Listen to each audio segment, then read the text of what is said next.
নমস্কার বন্ধুরা, আজকে তনু কিচেনে আপনাদের সবাইকে স্বাগতম। আমি আজকে ডালিয়া বানিয়ে দেখাবো।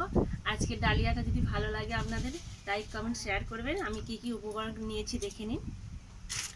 আমি আমাদের একটু আজকে বিপত্তারিণী বার 2 প্যাকেট নিয়েছি, বাড়ি শুদ্ধ সবাই খাবো। এখানে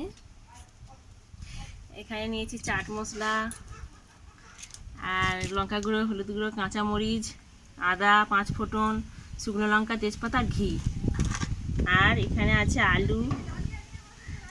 আলু, এখানে নিয়েছি মুগের ডাল, এখানে নিয়েছি গাজর, আর এটা বরবটি নিয়েছি। আপনারা চাইলে মিন করাও নিতে পারেন। আর এখানে লবণ আছে, আর তেলটা স্কিপ করে গেছে, বাড়িতে আছে, রান্নাঘরে গিয়ে দেখাচ্ছি। বন্ধুরা, চলে এলাম রান্নাঘরে। আমি এখানে প্রথমে তেল দিয়ে দেব। তেলটা দিয়ে এই 5 ফোঁটনটা দিয়ে দিলাম, তেজপাতা,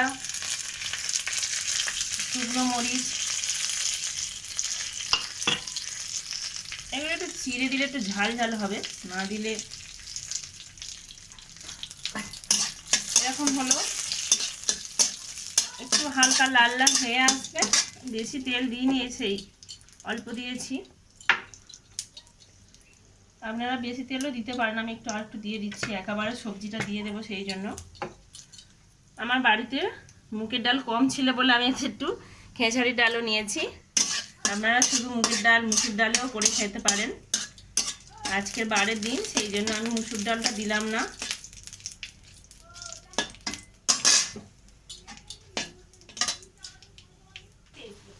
এইভাবে এরকম লঙ্কাটা আর ফোড়নগুলো লাল লাল হয়ে গেলে আমি ডালটা ঢেলে দেব,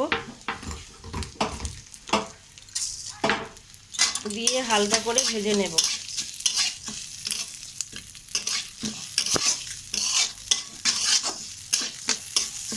এইভাবে লাল লাল করে ভেজে নেবেন, বেশি না, 1 মিনিট থেকে 1.5 মিনিট এরকম করে ভেজে নেবেন।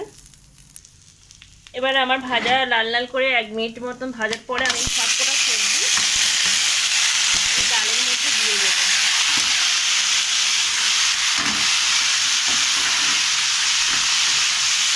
সবকটা সবজি 2 মিনিট ধরে এরকমভাবে নেড়ে নেব। এর মধ্যে আমি লবণটা একটু পরে দিচ্ছি। আমি এর মধ্যে যে মশলাগুলো রেখেছিলাম, এর মধ্যে শুধু হলুদটা, আমি তো এক হাতে ভিডিও করছি সেই জন্য আমি দিতে পারছি না, এই হলুদটা আর আদাটা আমি ছিলে এতে দিয়ে দেবো। আমার এটা দিয়ে ছিলে দেবো, এই যে এরকম গ্যাটার থাকে, এটা দিয়ে এই আদাটা আমি ছিলে দেব।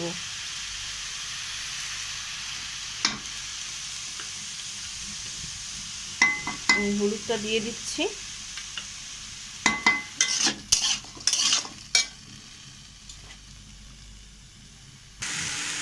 বন্ধুরা, আমার গ্যাসটা ফুরিয়ে যাওয়ার জন্য আমি কড়া চেঞ্জ করে নিতে হলো। আমি এখানে রান্না করে নিচ্ছি ইন্ডাকশনে।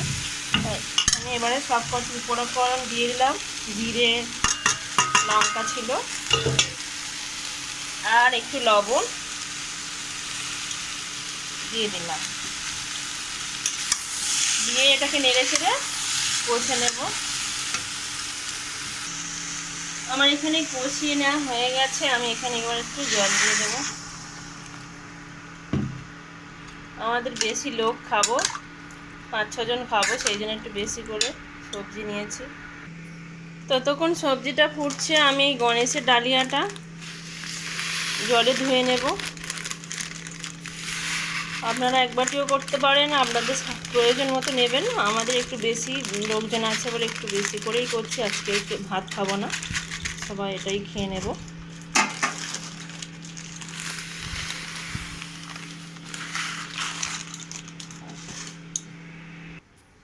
ভালো করে বেশি করে জল দিয়ে আমি এটাকে এরকম চটকে চটকে 2-3 বার ধরে ধুয়ে নেব।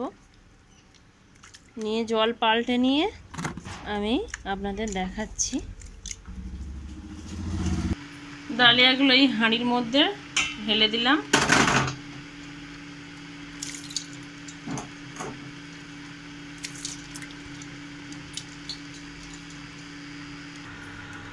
হাঁড়িতে ডালিয়াগুলো দিয়ে দিলাম, দিয়ে এতে আমি আগে লবণ দিয়েছিলাম সবজিতে, এতেও খানিকটা লবণ দিয়ে দিচ্ছি। অনেকটাই লাগে বলে একটু বেশি করে দিচ্ছি, আপনাদের স্বাদ অনুযায়ী দেবেন। এবারে আমি যে কষিয়ে রাখা সবজিগুলো রেখেছিলাম, আমি এক হাতে ভিডিও করছি বলে একসাথে ঢেলে দেখাচ্ছি না, আমি এই ডালিয়ার মধ্যে এই সবজিগুলো দিয়ে দেব। এইভাবে বানিয়ে নেবেন, আপনাদের ডালিয়াটা খেতেও খুব সুস্বাদু লাগবে। এইভাবে ফুটবে যখন, ভালো করে ডালিটা হয়ে আসলে আমি পরবর্তী আর উপকরণ আছে দিয়ে দেব, আপনারা দেখতে থাকুন। এইগুলো সব সবজিগুলোতে ঢেলে দিচ্ছি। ডালিয়াটা প্রায় হয়ে এসছে এরকম। এই অবস্থায় আমি একটু চাট মশলা ছিল দিয়ে দিচ্ছি, আগে দিয়েছিলাম।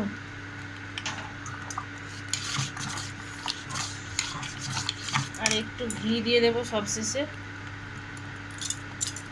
ঘি এটা দিলে সেন্ট হবে, খেতে ভালো লাগবে। এরপরে আমি থালায় দিয়ে দেখাচ্ছি কেমন হয়েছে।